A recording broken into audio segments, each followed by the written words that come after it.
There we go.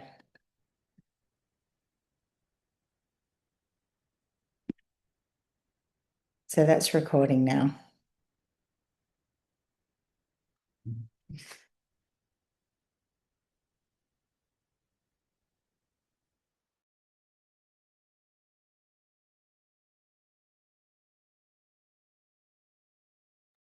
Okay. So why does it matter? So, like I was saying, you get to tailor your activities and your explanations. So, if you've got a really high performing group of students, you can dive quite deeply, use more sophisticated language when covering topics. And if you've got students who need a lot of support and have comprehension issues, you might want to chunk down your information, give short bursts, keep language very simple. And it's just not with the speaking, but it's also with your written material as well and your online support material. What you'll find that is if you've got good explanations and you're being able to tailor your communication style so your students can understand quite clearly, it opens up their cognitive load to take on the actual learning. So they're not trying to spend their time deciphering what you're trying to say. They're actually taking on that information and drawing the links that you're aiming to achieve by whatever subject that you're covering at the time. Once you have that engagement, you'll find behavior will settle. So there won't be sort of task avoidance behaviors like walking around the room, talking to friends, being general sort of silly buggers within the classroom. And students will tend to be a lot calmer and will tend to sit still and want to ask questions, be more open to speaking to you. It's a very clear indicator that if they're not engaging with you or asking you for further clarity, that relationship hasn't really developed a sense of trust. And that's certainly important. And what you'll find is leaning into school systems where you'll find once you get your role at the start of the year, quite often they will have markups on the roles, and that will indicate to you to go into systems and have a look at learning profiles that specialty educators have already put together for you, and with some tips about how to, of strategies that you can implement in your classroom. And that will help you identify initially any students who need additional support or extension if they're gifted and talented, and it will help you engage them. Now, along the way, you'll also then have other students that will pop up that you'll be questioning about, and then you'll look into maybe having learning support teacher maybe do some diagnostic testing if you haven't already done some preliminary testing within your classroom. So diagnostic testing kind of comes in layers. You will do diagnostic testing through quizzes and observation on how the students learn in the class, but there's real specialty diagnostic tests that usually get done outside of the classroom. And that's what intends to inform those learning profiles that get formed for you. Any questions on that? Okay, just I'll let you know I can't see the chat bar whilst I'm sharing. So this is the first activity that we're going to do. And one of the things I'd really like you to think about is to maybe get a book and have it as your tutorial book and jot notes down through the tutorials, and those notes that you might like to put down could be prompted from the activities, but the notes I think should be related to your assessment task. So maybe taking the content that we're covering and then looking at how you can apply it into your assessment. So here's two things I want you to consider. And I just not quite sure. I'm going to have to stop sharing for a moment because I have a poll for you to do. So I'm going to launch the poll. Have you seen the poll? Can you see the poll?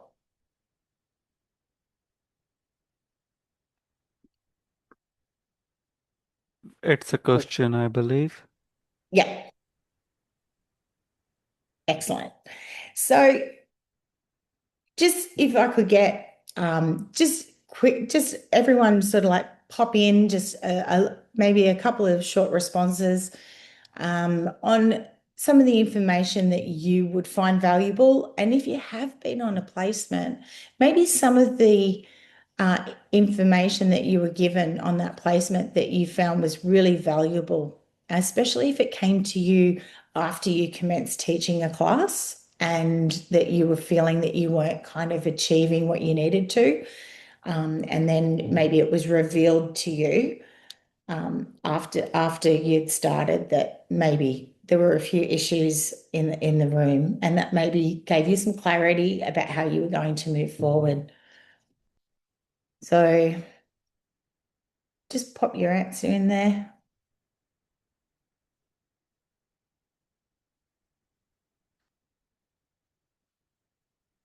2, come on, people.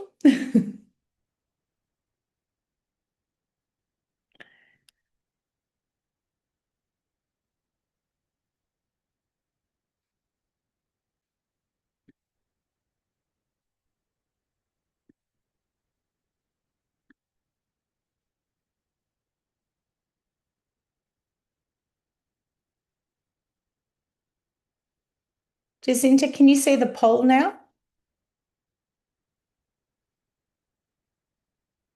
No, I can just see the video of you and everyone else. Hmm. I'm not using the Zoom app though. I'm just Oh, using okay. yeah. No worries. Okay, just a couple more responses.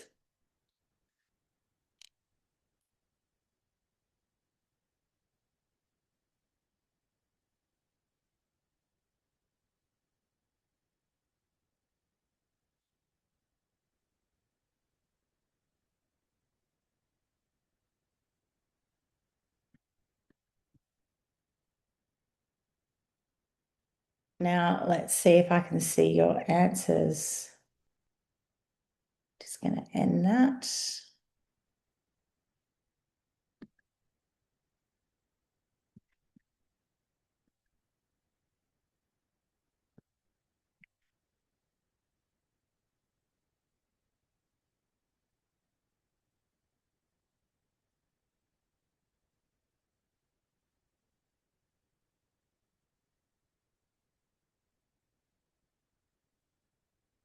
Now, it's not letting me see the responses.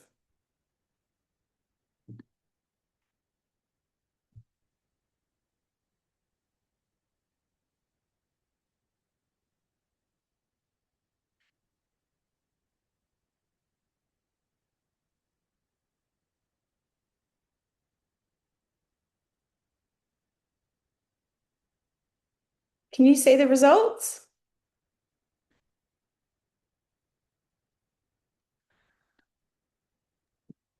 I have a pop-up that's just showing what my response was.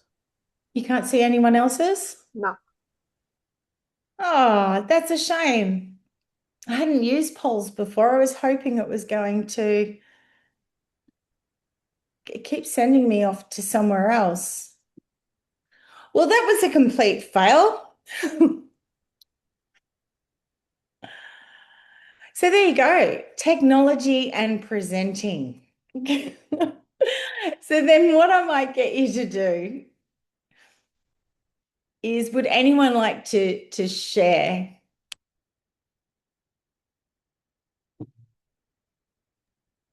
Cassandra? Oh, yeah, sorry. I said any adjustments that have been made for their learning with the learning support team. Yeah. Yeah. And why would that be? Well, to start with, you have to follow what their plan is.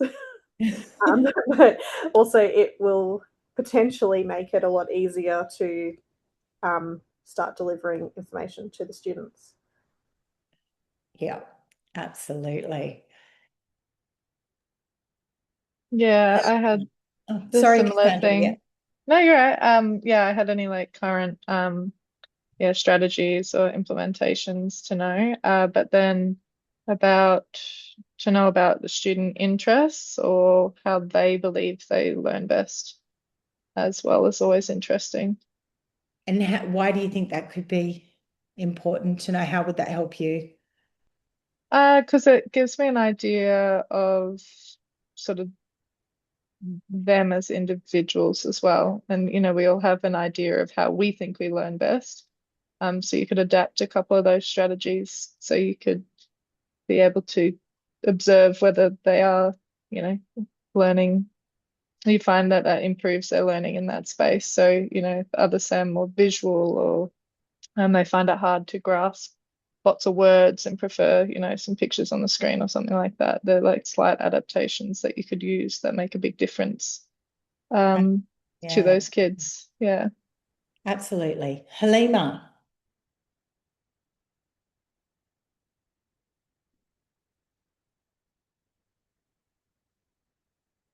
Halima? Not there? Satinder.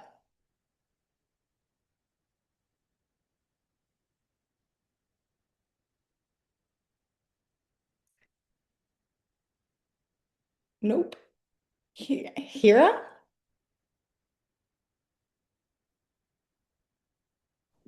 Yes, ma'am. Hi. So, Ma'am. what would you need to know?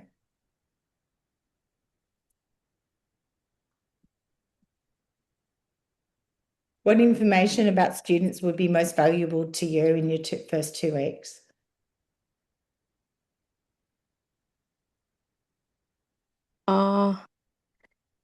Learning students as background, learning styles, strength, or like interest and sport that needs for teaching, and it also build trust and sport.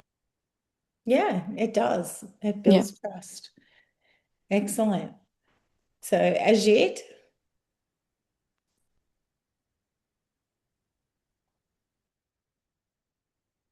Uday? Anyone I else? would like to know about their likes and dislikes and try to incorporate those things into my teaching so that I will be able to make them engage in my teaching. So Yeah.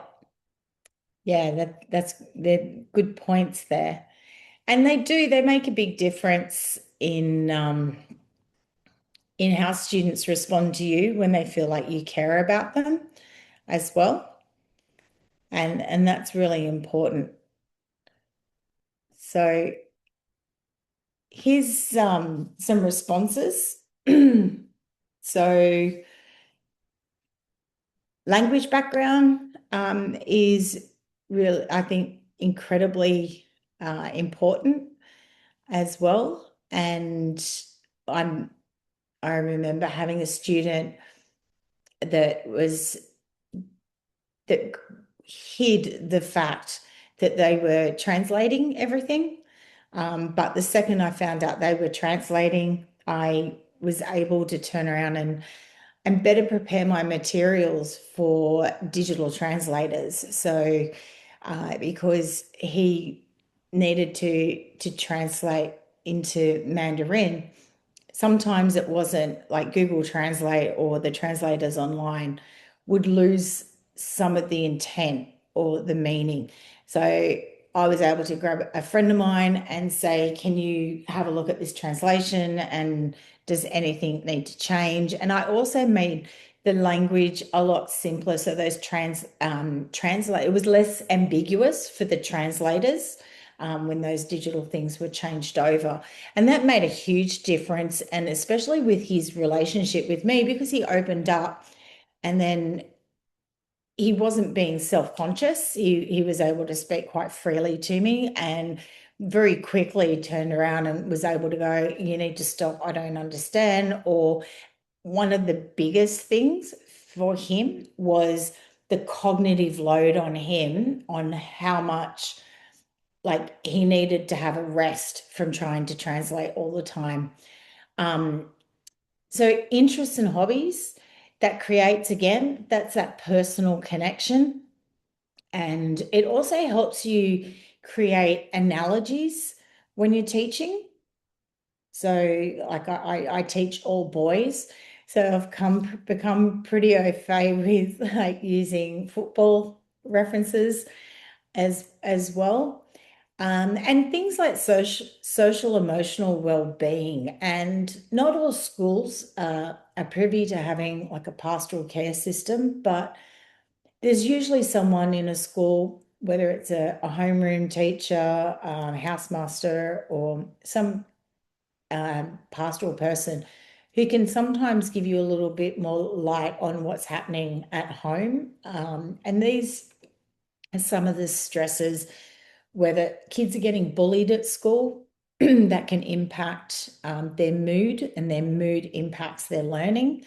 I had a year 12 boy once working on a multimedia project, and he burst into tears one day out of the blue, and I'm like, what's wrong? And he's like, I'm just so tired. And I'm like, well, what's going on? And mum and dad were going through a separation, and they were up to all hours of the night screaming at each other. So he just wasn't getting any sleep, and then he had this concern for his parents as well, and he was carrying that for some time before he opened up. And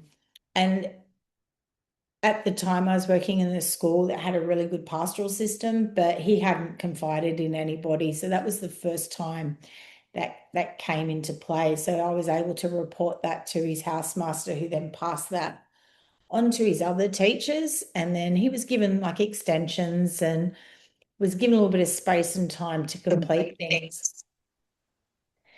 So, yep, Satinder.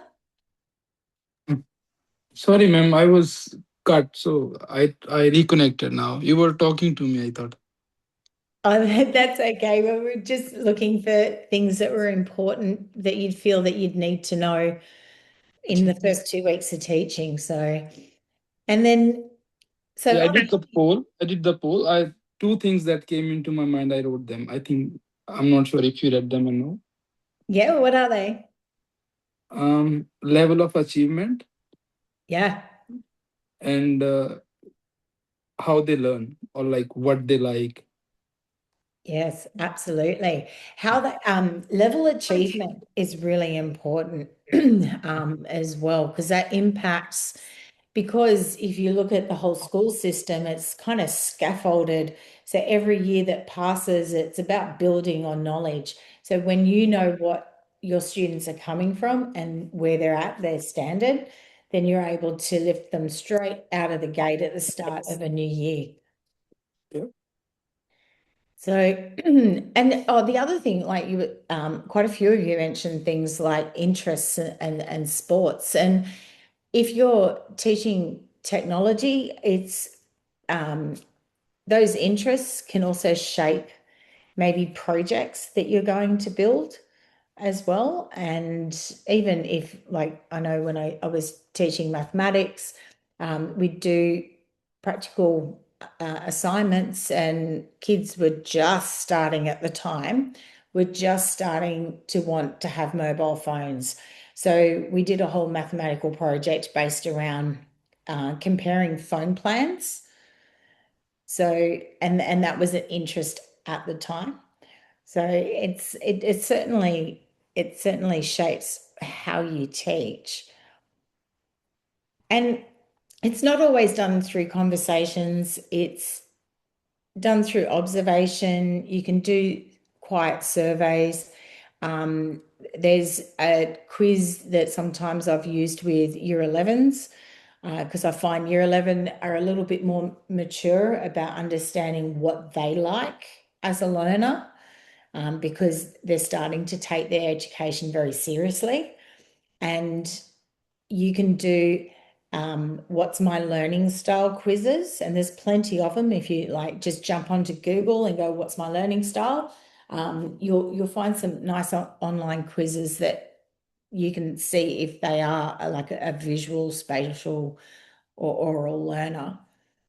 And that getting those responses back can be really, really helpful as well.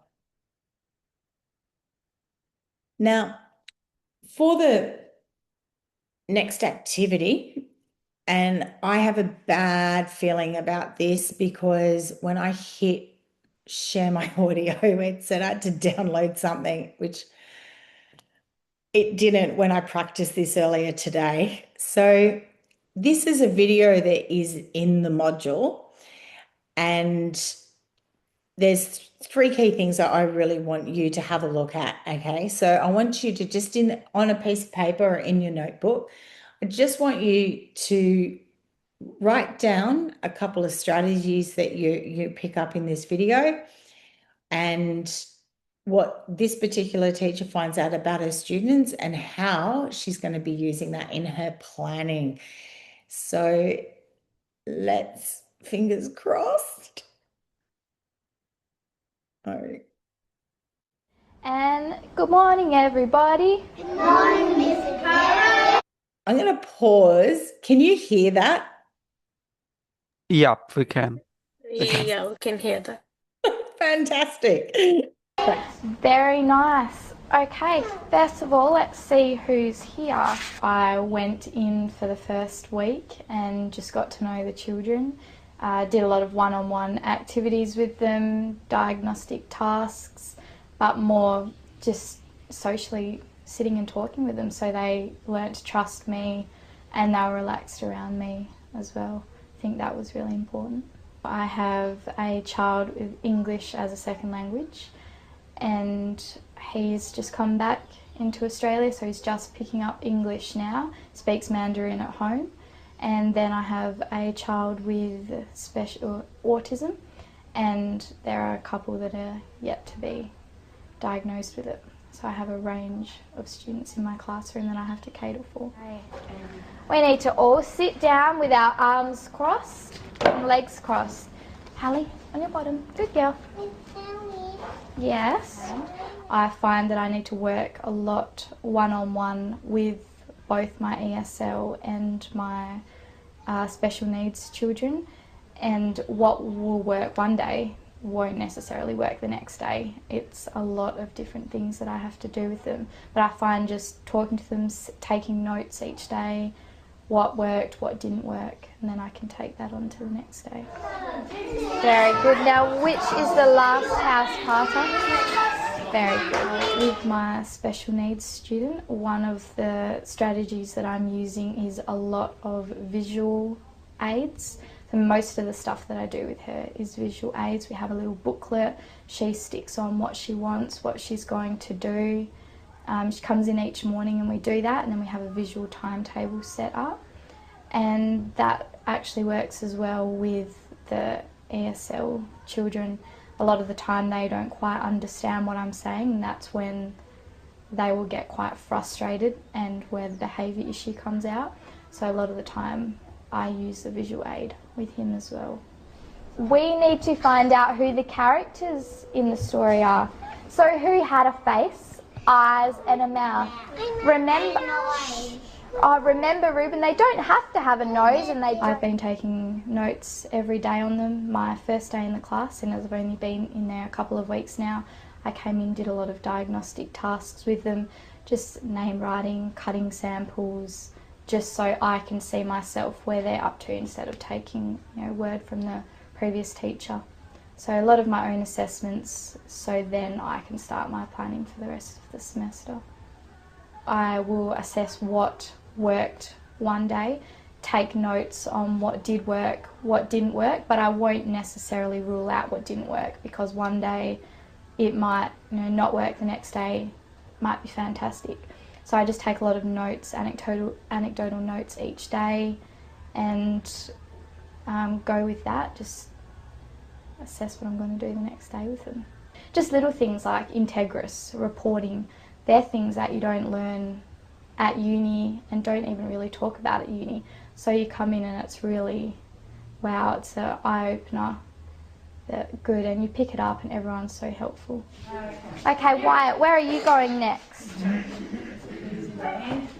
You can go to the puzzles with Hallie. I thought it was going to be a lot easier actually than what it was, but that's the tricky thing. You have to an extent, stick with the routine that's already established, especially at such a young age. And with the children with special needs, they're so used to a set routine. If that gets muddled up, you know, it could be a really bad day.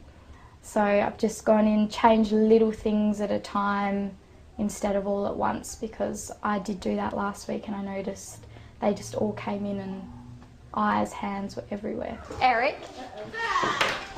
I know you're playing nicely, but it's just getting too noisy, okay?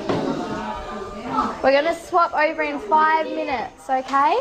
There's lots of things that go on in the school as well, like the resource night where we got to, you know, print and laminate everything. I don't think things like that happen as often back in the city, and I just like, you know, you go down to the shops as well and it's like, hi Miss Pera, hi, everywhere you go. And yeah, I think I've fit in quite well. So there you go. And what you might have noticed is she talked about saying that she had one student diagnosed with autism, and then she made a follow-up comment, and a couple that are yet to be diagnosed. And that's where she's using that expertise of what she's seen in the past, that potentially underlying there's some future issues that need to be addressed and or future needs. So the other thing she mentioned was the visual aids, and she'd done a booklet for one of the students. But it sounds like you've got to, you know, when you're first starting out, it sounds like you've got to try and tailor for every single kid, like you're doing something for 20 kids individually. However, a lot of things can cross-pollinate. So those visual aids are also quite beneficial to, like she mentioned, the ESL kids in her class. So by preparing one lot of material, she was able to help three children. And she talks about note taking, and this will help you a lot when you're first starting out, is that note taking can go on to reporting. And like she said, it doesn't get discussed at university. And I actually can't recall ever learning about reporting at university. And I think it is something that should be touched on. You kind of get several months into the year, and then suddenly every child you have to write a personal comment and you've got to look at their data and use that data to feed your commentary as well as your observations. And they always say, once you're in a school, they say at reporting period, there should be no surprises. So what happens is, if you're not regularly note-taking or having some sort of methodology of keeping track of a student's progress, that's when the surprises happen come reporting time, because you'll open up a kid's report and all the marks are in there, and then suddenly you're like, oh my God, this student's got a D. Like, how did that happen? Because this student's always engaged in class and they always look like they're participating, and then you kind of go, oh, they haven't handed stuff in. So by staying on top of those things in your early days of teaching really helps that reporting period, and it also stops those surprises from appearing at the last minute. So keeping in mind with what you've written down, I'm just going to... And good morning, everyone. Good evening. Let's move to... Okay, so I've filled out a table already for you, and would anyone like to share if they saw anything different, or are you kind of a little bit excited that you did pick up on a few of them?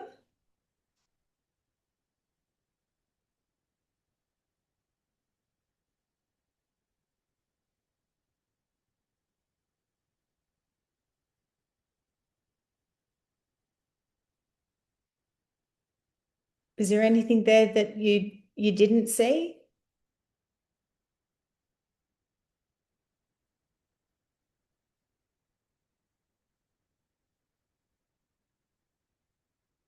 Hi.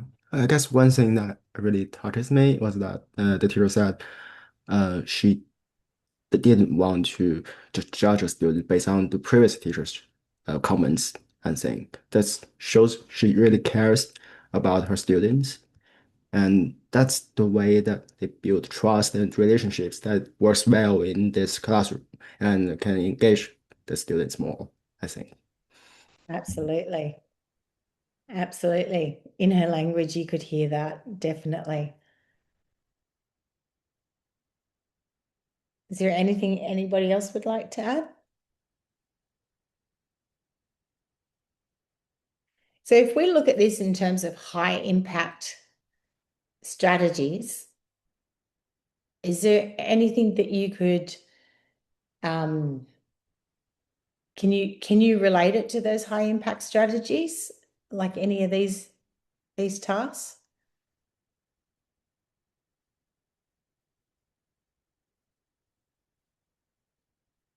So with her, because she's a primary teacher, so her diagnostic tasks were her talking about getting the kids to write down their names, because that shows her from a primary level handwriting.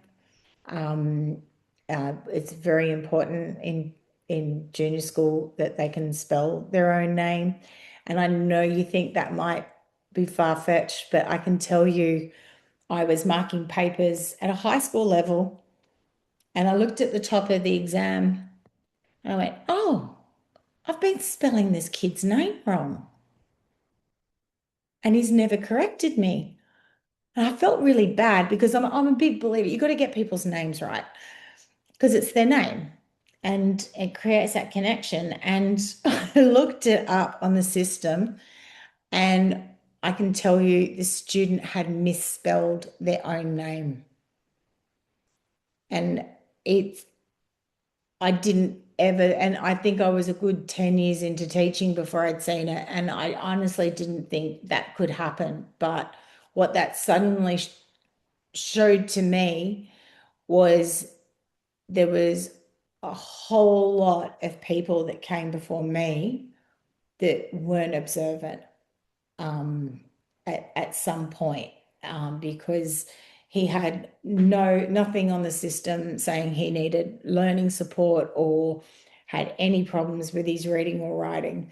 Now, I'm pretty sure it wasn't a one-off, but it's quite telling. So little things like that is quite important. And when we're looking at those diagnostic tasks, so when we're looking at those high impact strategies in your assessment task, and you start thinking about what topic you're going to do, and are you going to, if you were to use a diagnostic task, then you're going to have that differentiated lesson planning. So when you do your activity, you would then in your assessment make sure you have a scaffolded activity, and you would think about what's, the every student should be able to achieve 50% of the content that you're trying to cover, and then each student, and then the top students, one thing we've got to have a dividing part to your activity. So there's that one part of it that probably a small portion of your kids will be able to achieve, and that's okay, because we're trying to get a spread and we're trying to get all the kids to have some level of success, but then also extend those kids out. So when we only have a few reach that top bit, then they are most likely those extension kids as well. And sometimes you go in, you'll plan a lesson, you'll be like, I'm all over this, and like I am with this, and I did the poll and it failed. And you will walk into a classroom and you will be sent for a 6. So you need to be able to have activities that you can make adjustments on the go as well, and think about those kids, because as sort of their needs are kind of revealed, then those adjustments need to be made from day to day. And that's why things don't always work from year to year. So I've had a whole program written with quite a lot of activities with very explicit online learning modules, and it's worked a treat because I've built it with a class in mind, and I go, great, that worked a treat. I'm going to use it again next year if I have the same unit of work. And I've gone to implement it and it's fallen over, and then I've had to adjust it again for the new kids. And you don't have to do a whole term or a whole year. So you can, once you've built up all your resources, you keep the same things, but you just revisit those activities and tweak them for the kids that you have in front of you at any given time. So establishing routines. Now, routines are really important. Okay, so kids are trying to weigh you up. They're trying to work you out, and they've got to know where they stand with you. If you're unpredictable, and they don't know if you're like, if you're going to be moody, or whether one person is disciplined for maybe talking, yet you let another person talk, that inconsistency can diminish, and it just kind of like slowly eats away at some students in the classroom. And kids that could be quite well behaved could not be having a pleasant time. So it's really important that you're quite consistent, have very set routines, and at first it can be quite demanding, particularly with like a tech classroom, probably the same with science labs. Students can't enter those rooms at any time without a teacher present because of the nature of the environment. And, you know, at the start of the year, you approach the classroom and they're all talking and they don't necessarily pay attention, and you've got to rally them. But eventually, over time, if you've got really strong expectations and consistent expectations, they'll see you coming, and then they'll be like, oh, you know, quick, she's here. And they'll be like, hello. And it can be pleasant, like it's still a pleasant experience, but they demonstrate they're ready to listen to what you've got to say because they're really keen to get into the classroom because they know they get to do a practical activity. So that creates a positive environment where they're not just hanging around, just talking, kind of going, well, this teacher's not giving me any directive. So it's hard, but it happens. You've got to hold the course.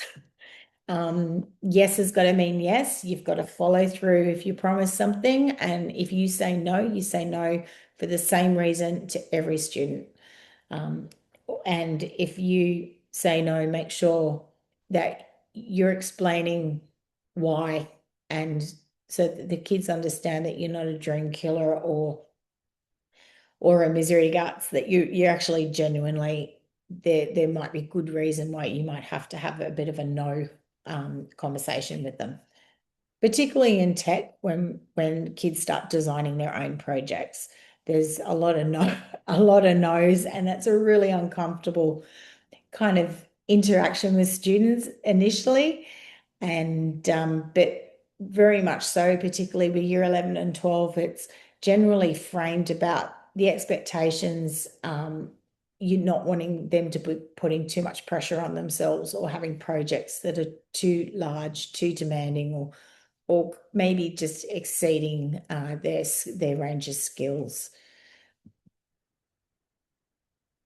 So moving on to tutorial activity 3, and we're going to go into breakout rooms.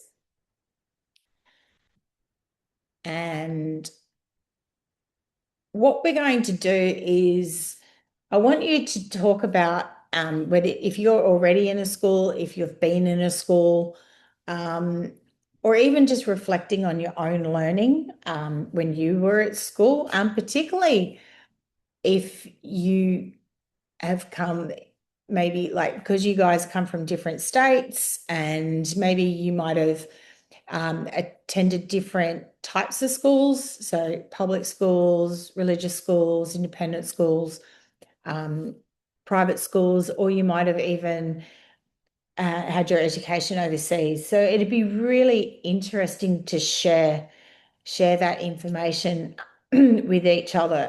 It would be quite interesting.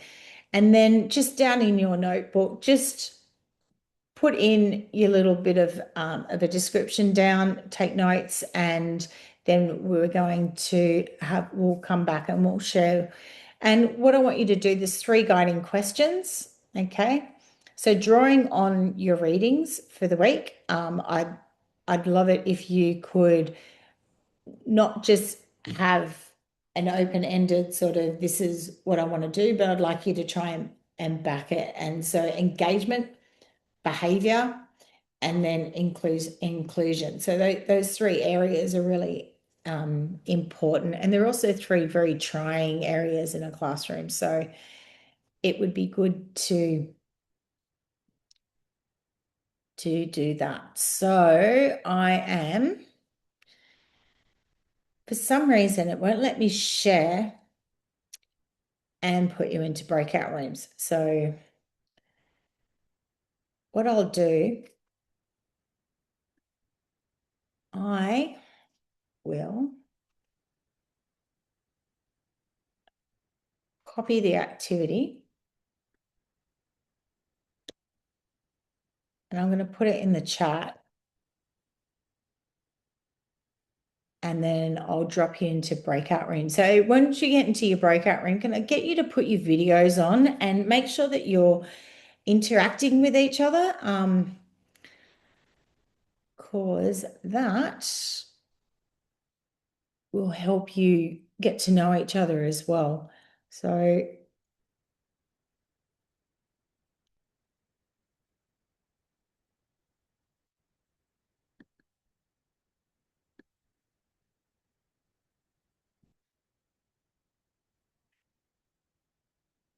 okay. For some reason,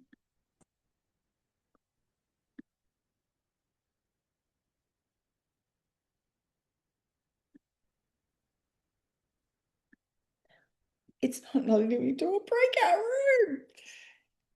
This is just failing. Oh, here we go. Breakout rooms. So how many people do we have? 10, 15, 20. Okay. All right, here we go.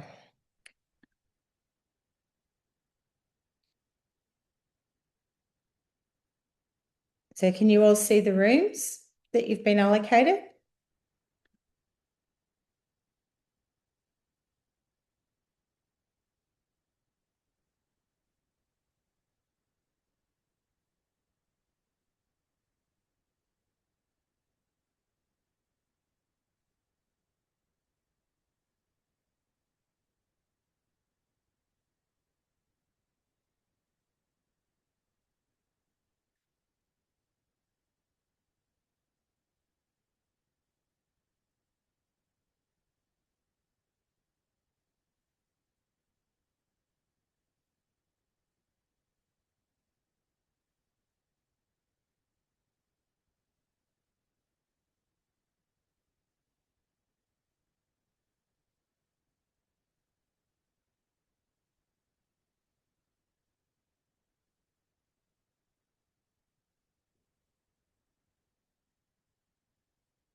Hi.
Ma'am, I think you are mute.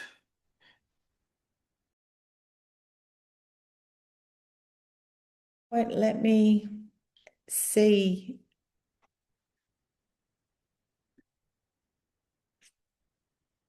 When I project, it won't let me see any of the controls. I've never had that happen before. Okay, so some great conversations happening. So I hopefully you guys have got some really good information to share, and hopefully that you thought about student engagement, management and behavior, and also looking at some inclusion. So would anyone like to kick off and share what they came up with?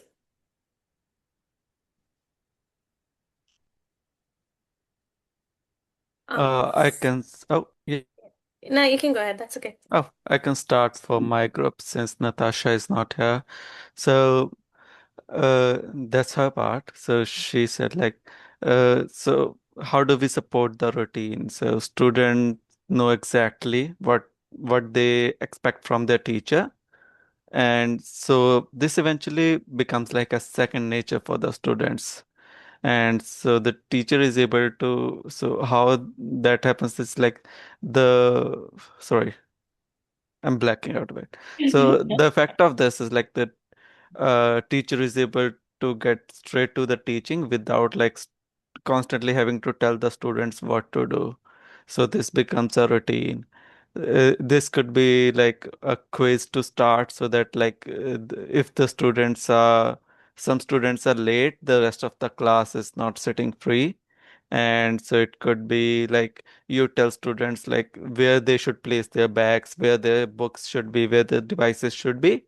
And once it becomes a routine in few weeks, you don't have to tell them always that that is expected for the students. And so for specifically for me, so like for an IT context, it could be like the student should perform a check-in. They log into all the relevant softwares, they check their online safety, they make sure their notifications are turned off and all that. And then in the meanwhile, we could do a quiz related to the previous classes. So it could be like a 3 to 5 question quiz for which calls back to the previous classes, and that the answers to that quiz can also be monitored, and like the data can be used to assess how to move classes moving forward. And and for as for Rawat's part, he said like we should focus on visual, verbal cues and transitions. So telling student to stop, tidy up, refocus on their work, telling them to reread instructions and being quiet, raise their hand and stuff like that. That's all from us. Excellent. Fantastic. Hanal, you were going to share? Yeah. So the entry or the start of the lesson, we thought out that greeting individual students and asking about them, knowing how their day was, or just getting to know about them. So at least we would get an idea on each student. Letting them know a code of conduct on like how the class is gonna, how you're gonna, be like performing the class, or, how you're gonna teach, or, how they have to be during the class, and also getting to know their prior knowledge would be something important. So during the start of the class, that's what we talked about, that this would be a few things that we would do. Excellent. Did anyone do a routine based around transition from activity to activity?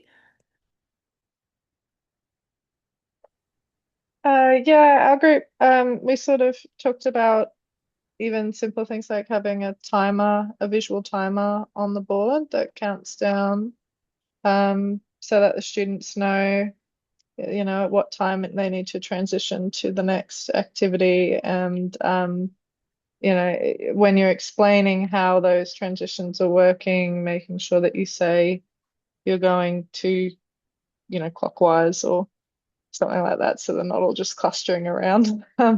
So they know which direction they're heading to next. And it was also mentioned in our group about having like an audio, so when the timer goes off, it makes a sound or a ding or something like that, so the students know. Yeah, it's time to move on to the Fantastic. next spot. Absolutely. And any more? One more?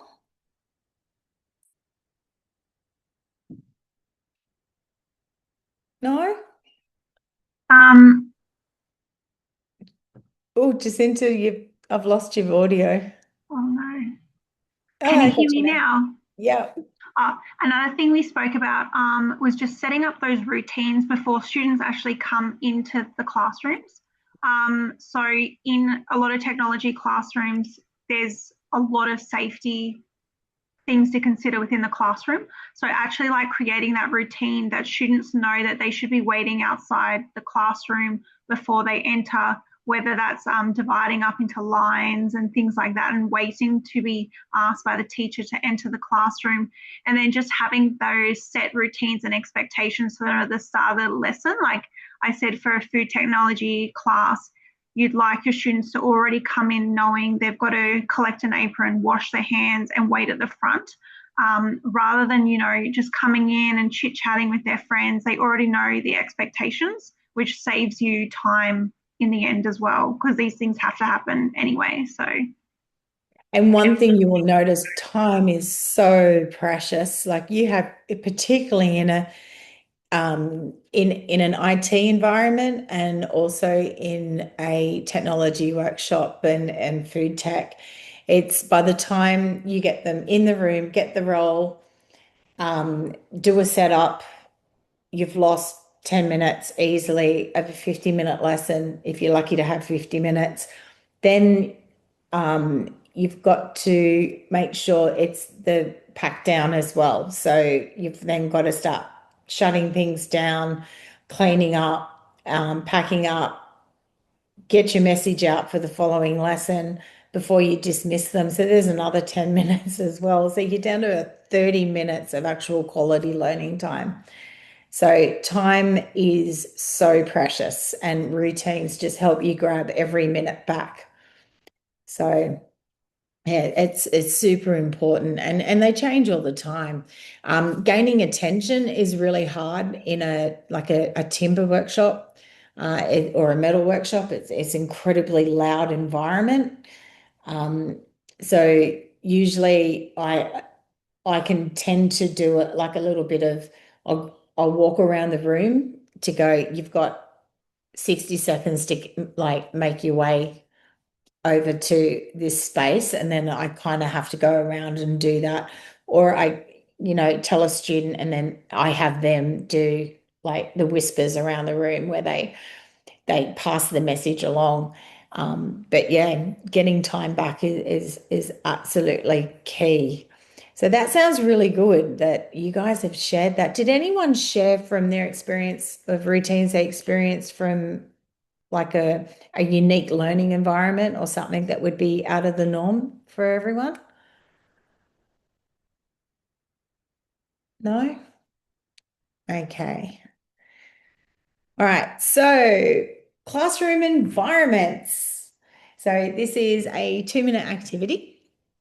And what we're going to do is just in your book, I want you to just do a really rudimentary sketch of what a classroom layout will look like for the middle years and then what one would look like for senior years.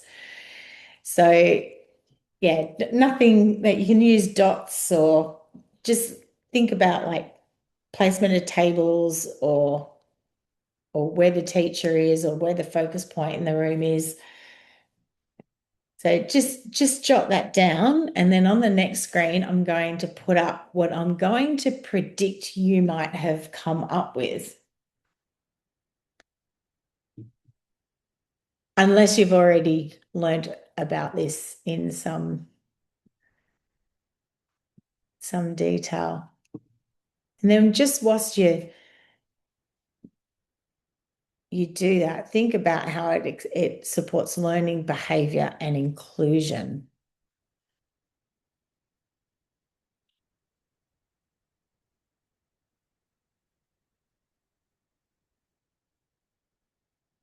So I'll give you another 60 seconds.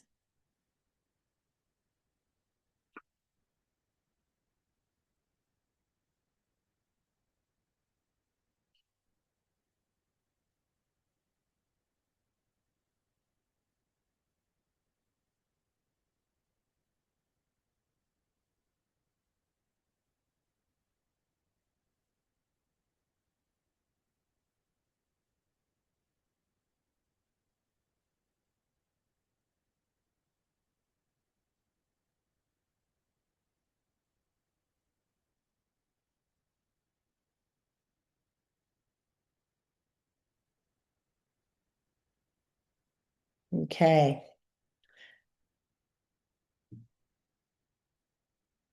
Did your two diagrams look something like these two?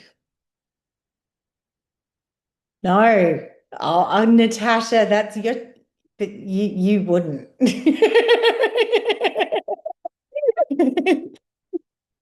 I would say for the most part, probably most people would be thinking when you're young, you're in groups, and then when you're older, you're in lines.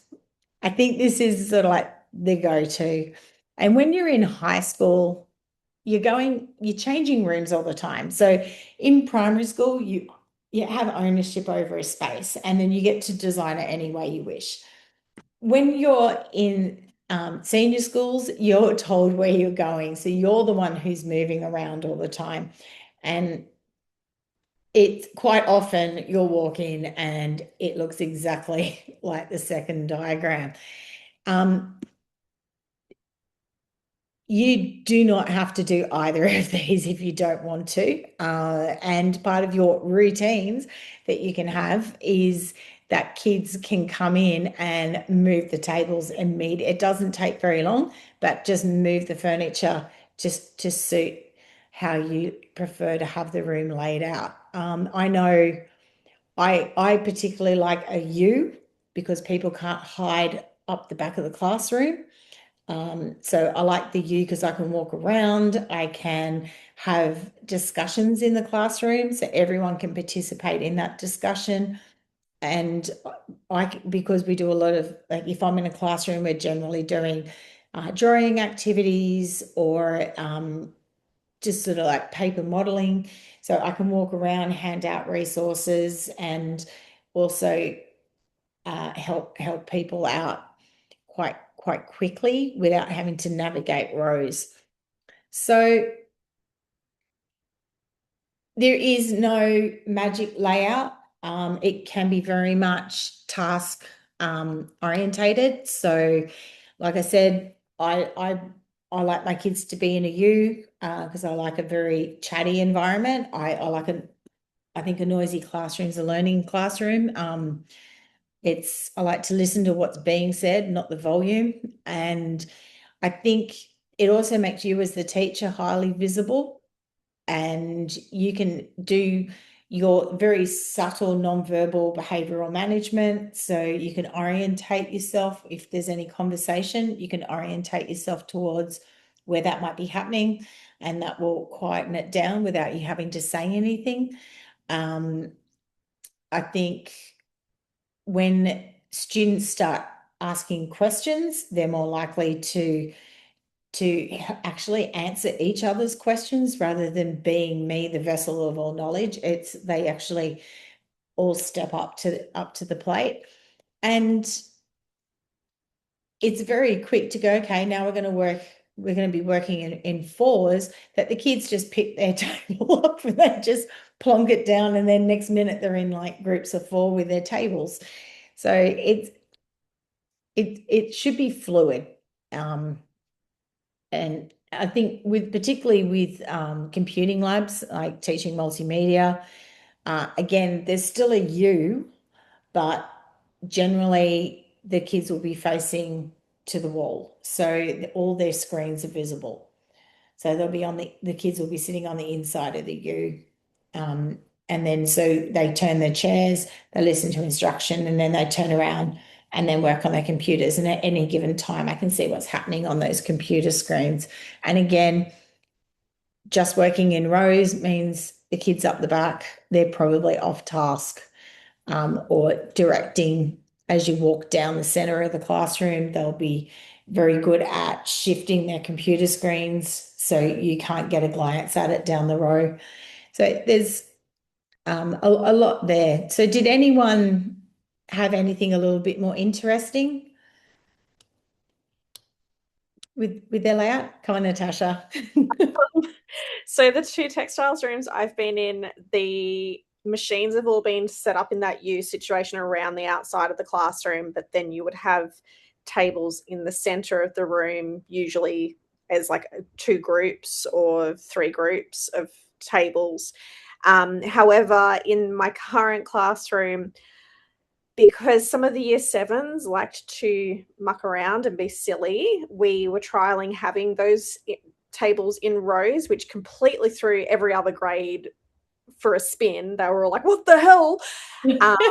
But I did point out that we can push the tables together, so it's all good. Yeah.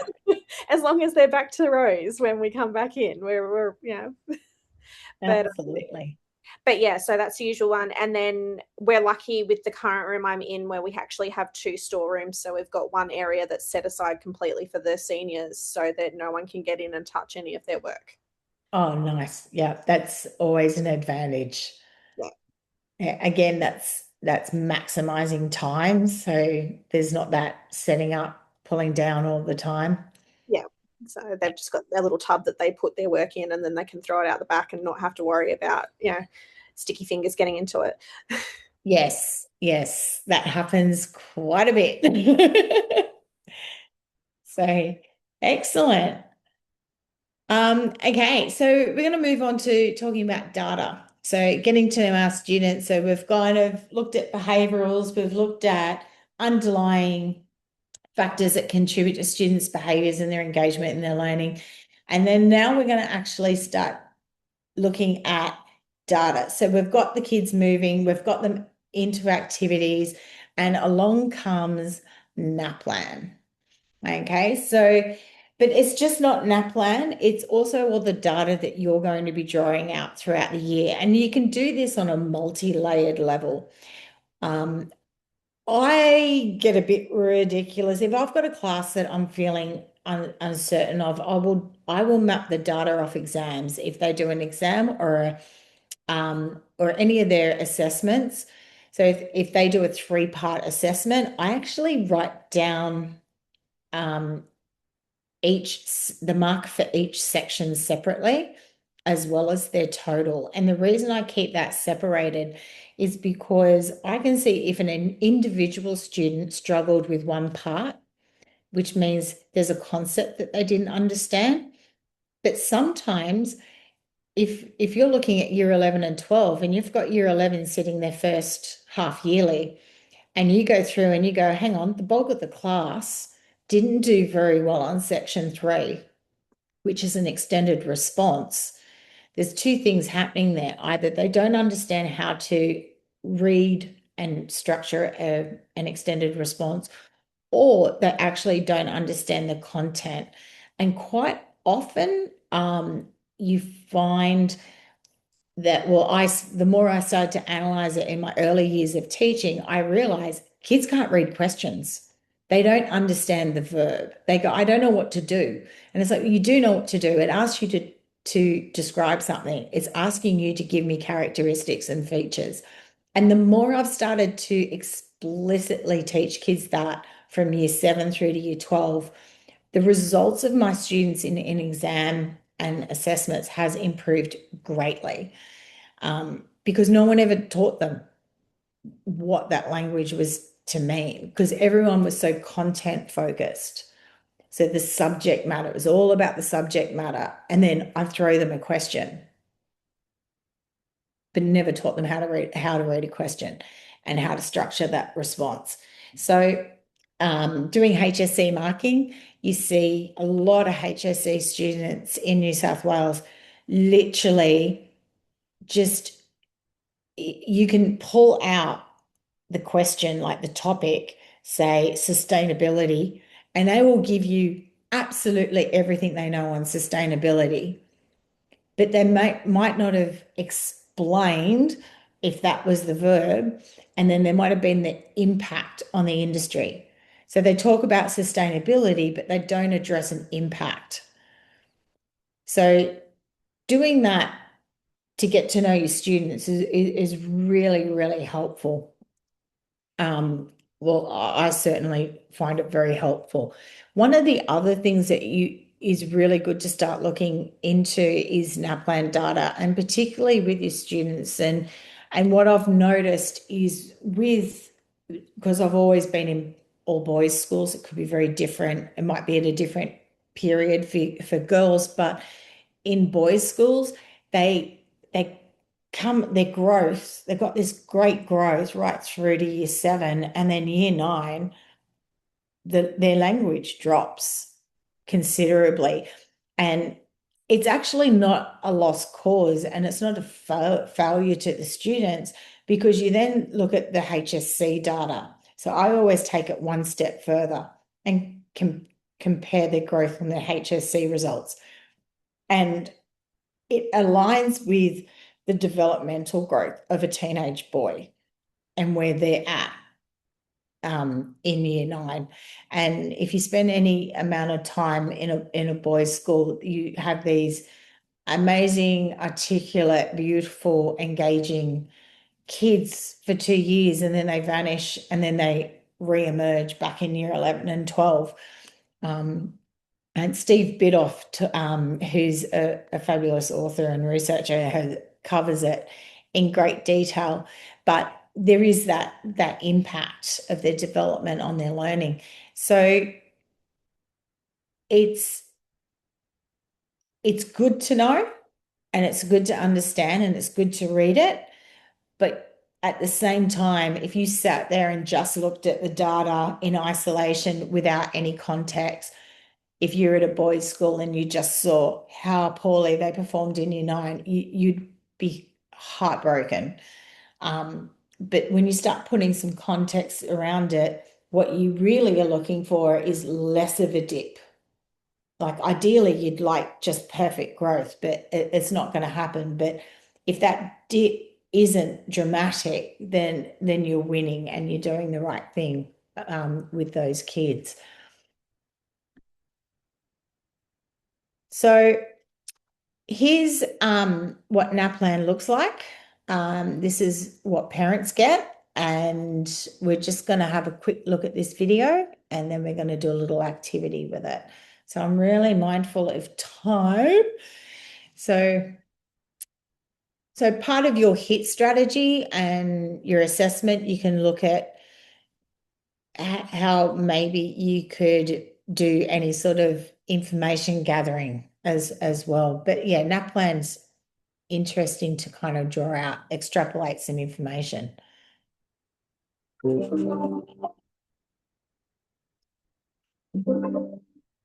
The NAPLAN Individual Student Report provided to parents and carers shows their child's result in each of the NAPLAN tests compared against national standards. All education ministers agreed to important improvements to how NAPLAN results are reported from 2023 so that all Australian children get the best out of their schooling. It means clearer, more meaningful reports for parents, higher expectations for our students, and earlier results. The questions in NAPLAN tests are based mostly on the literacy and numeracy skills students have been taught in previous years of schooling. And the report shows a summary of the skills and knowledge assessed. Let's have a look at an example of an individual student report for a Year 7 student, Jessica. The report shows 4 proficiency levels: exceeding, strong, developing, and needs additional support for each assessment area: numeracy, reading, writing, as well as spelling, and grammar and punctuation. In this example, The arrow shows the national average for Year 7 students, and the light green shaded area shows where 60% of Year 7 students across Australia are currently performing. Now let's look at Jessica's results, which are shown with a black dot. As you can see, Jessica performed well in reading and in writing, achieving results in the strong category. This means she has met expectations of where she should be at her year level at the time of testing for both assessments. Her results in spelling and in grammar and punctuation are in the developing categories, meaning she is working towards what is expected at her year level and highlights the need for more time and focus for Jessica in these areas for her to meet expectations. Jessica's numeracy results indicate that she needs additional support and has not yet demonstrated the numeracy skills expected for her year level at the time of testing. Jessica's parents or carer may wish to discuss her progress in numeracy with her teacher, who will have a good understanding of what additional support Jessica might need to continue progressing satisfactorily through school. Jessica's teacher is best placed to discuss these results, as they will have an understanding of her learning progress generally, as well as how she is doing in other school-based assessments. On page 4 of the report, you can read a summary of the skills expected at each level for each of the domains, including the needs additional support level. These can be helpful to identify ways to support Jessica's learning in numeracy. More information about the National Literacy and Numeracy Assessments, including detailed proficiency level descriptions, is available at www.nap.edu.au.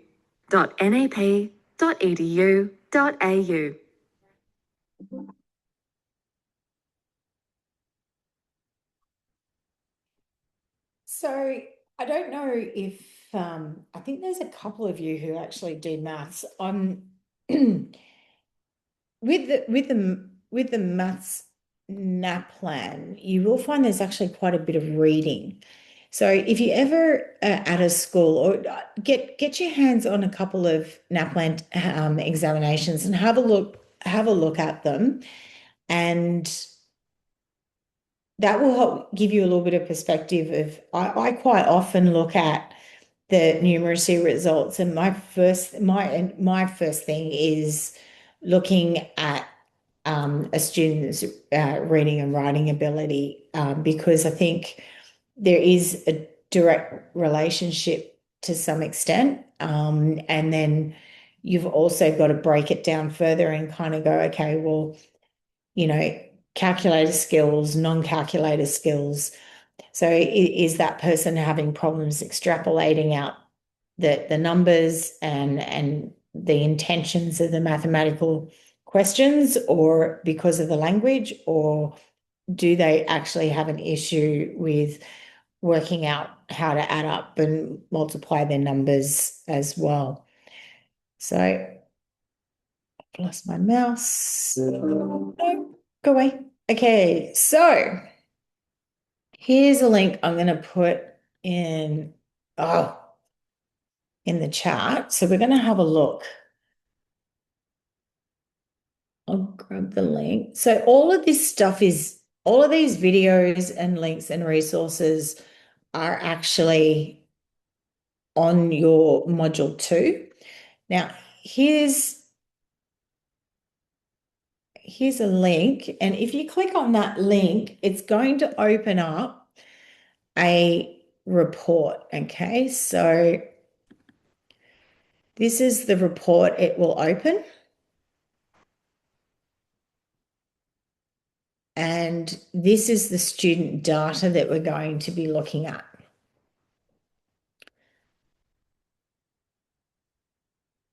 So keeping in mind the national average being the paler area and where the student sits. So this isn't, I'm just going to stop sharing that because I want to share with you the activity. So you guys can have that one open on your screen.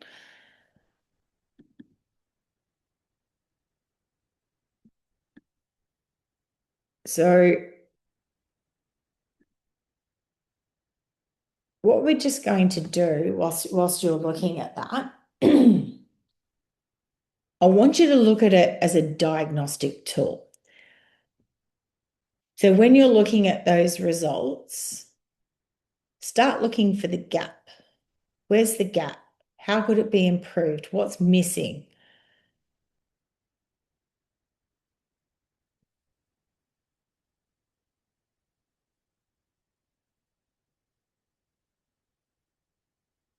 Is there would there be a barrier there somewhere? What's the impact of, and does you comprehension of spelling and punctuation, does that impact your reading proficiency? Does it impact your writing?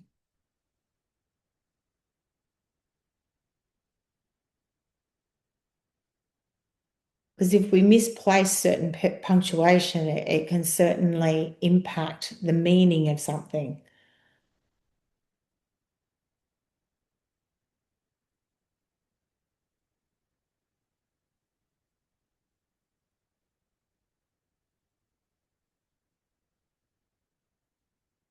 And then just think about maybe just an idea of like, does the student need support? How can we, and even though that student's sitting in the middle on a lot of things, how can we shift that student up in each of those bands?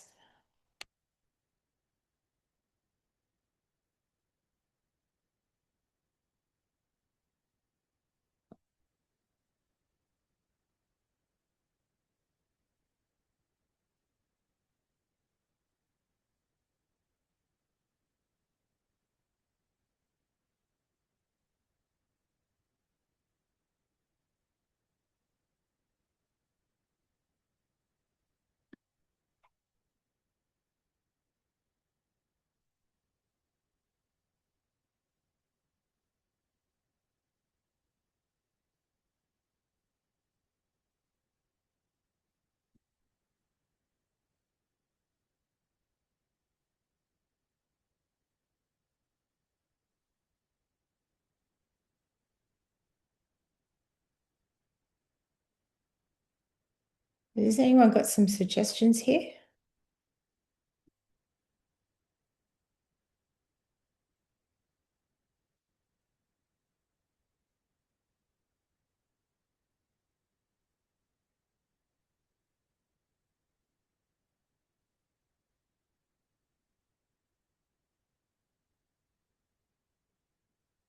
Can anyone see relationships at all?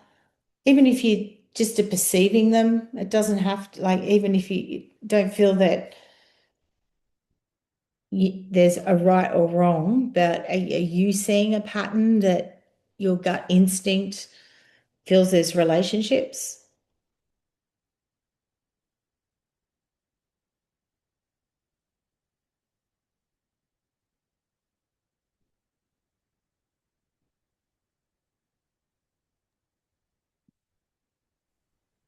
I mean, reading and spelling could go either way, really, because if you have difficulty spelling, it can impact your reading. But if you have difficulty reading, like I learn a lot of words by reading them, which increases my spelling.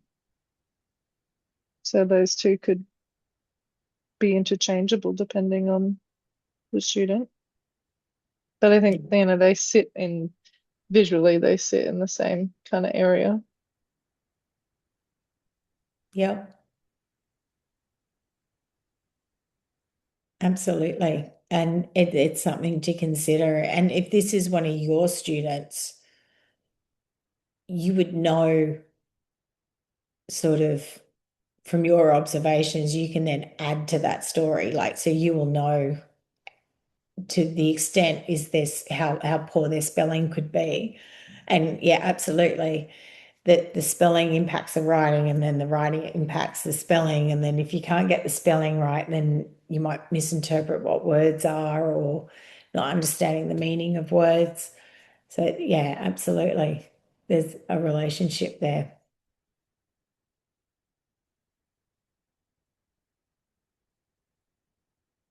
Any other observations? It's really hard, but there's information down the bottom.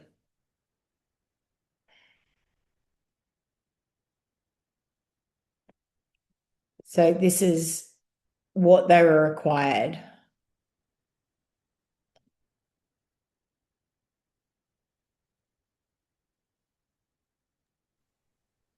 I think, like you said before, if you have difficulty reading, then you're going, in terms of the numeracy, you're going to have possible issues interpreting in order to even try and solve the complex equation or problem. If your interpretation of that, yeah, is disrupted. Yeah. One of the big ones, you'll see, one of my first go-tos is this one, is multiple operations. It's kids will come undone once they're given more than sort of like one thing to do. They don't cope very well with multiple instructions. But that interpreting and solving, interpretation happens quite a bit in the numeracy. It's that if you have seen the test, I find it very wordy. So I don't know, I'm a Gen Xer, so I'm in the days of sitting there in a maths class doing 100 equations, and that's all there was. There were no words. It was the only word on the page was solve. Like it was quite a lot of that, and a lot of mental arithmetic, and then eventually the calculator. So when I start seeing, and because my brain is wired, so if this had existed when I was at school, my numeracy, my numeracy at school was far stronger than my language skills, my writing skills, because I was impatient and I didn't enjoy writing. I was very verbal, but mathematically, I liked solving problems and I like seeing patterns. And that's just the way my brain is wired. So I look at these modern numeracy tests and I'm like, why do I need to decipher how many animals are in a yard and what happened to them just to do a mathematical equation? So I think that's really important. It's an important part of mathematics to be able to extrapolate information out of wordy questions, but I feel it just dominates the NAPLAN, but that's my personal opinion. So yeah, so I always with NAPLAN, I compare the reading and the numeracy. That's a little bit of a go-to. So you can see there's a bit of a relationship there between them.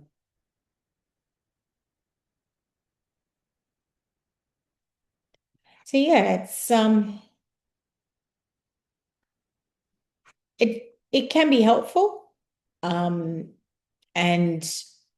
it's not, because with NAPLAN you don't get like a definite set.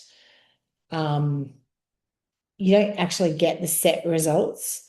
So, and you don't get to see the student responses and the exact things that they'd messed up. So there is a bit of a guessing game, but you certainly can have a look at how to even map things yourself throughout your own assessments that you create in class.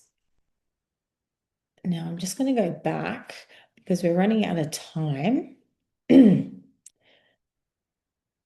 So I'm super conscious we've got 3 minutes. So numeracy and literacy is in every single syllabus, regardless of what you do.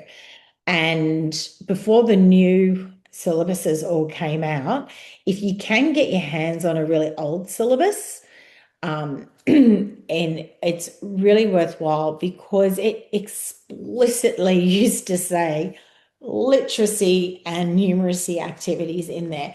So, and it would point out where those things were getting covered. It's a little bit broader and it's a little bit open to interpretation now for you guys. Some of it's quite explicit with costings and subject-specific terminologies, but then it could also be hidden as well. So like for industrial tech, when we're doing timber work, we have what are called working drawings. So we have CAD and it's built into that. And then we've got dimensioning and there's a whole heap of numeracy skills there. In multimedia, with your literacy, you got your visual literacy and it's arranging information as well. So it's just not your reading and your writing. So it embeds down multi layers.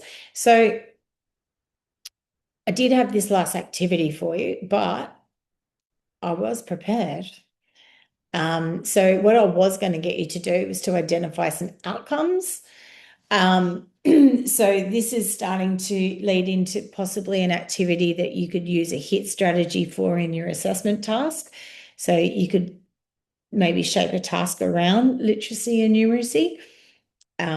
So grab an outcome out of the syllabus that you're thinking about using for your assignment and think about the teaching strategy and then how you could embed that into an activity.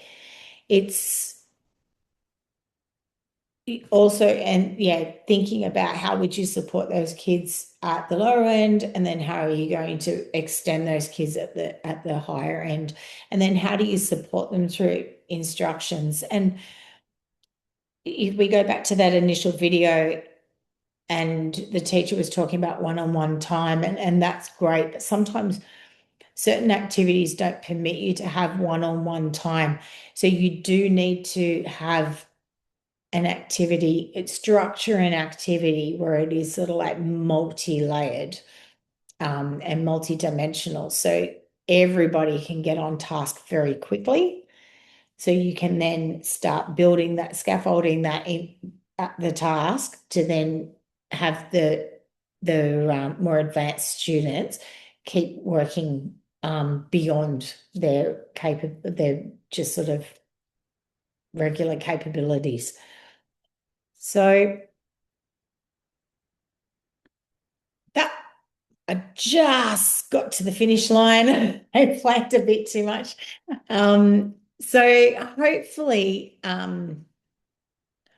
this information is going to help you thinking about your assignment. Hopefully you're able to take notes about how things are going to impact the way you're going to write about your strategy, and then all the factors that are going to influence how your activity is going to play out as well. And also part of what's going to underpin the reasoning behind an activity as well.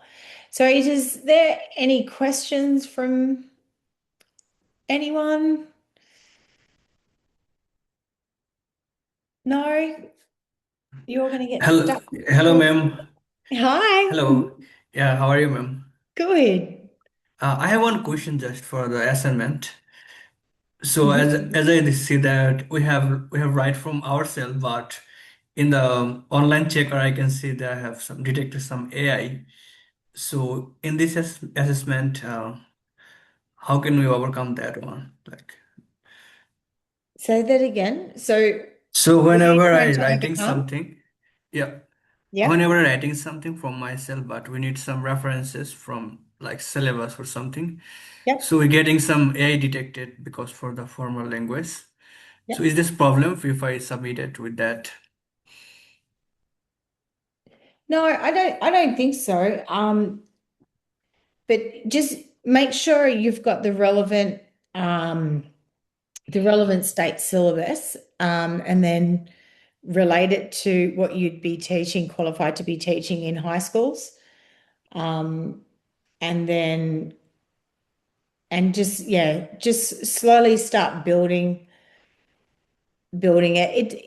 I think you'll encounter hurdles if you try and come up with a final answer rather than sort of like build your response to the assessment. It's will become clear as you kind of do the tasks along the way, like break it into smaller tasks, and hopefully these activities are going to help you do that. Yep, all good, ma'am. I'll try. Yeah, after finish, I'll test check again. Yeah. All good. Thank you. Anybody else? Anyone want to bounce some ideas? So does that work for you, having the activities? Yep. Excellent. Well, thank you. I won't keep you. So enjoy your week. I'll see you all later. Thank you. Bye. Thanks. Bye.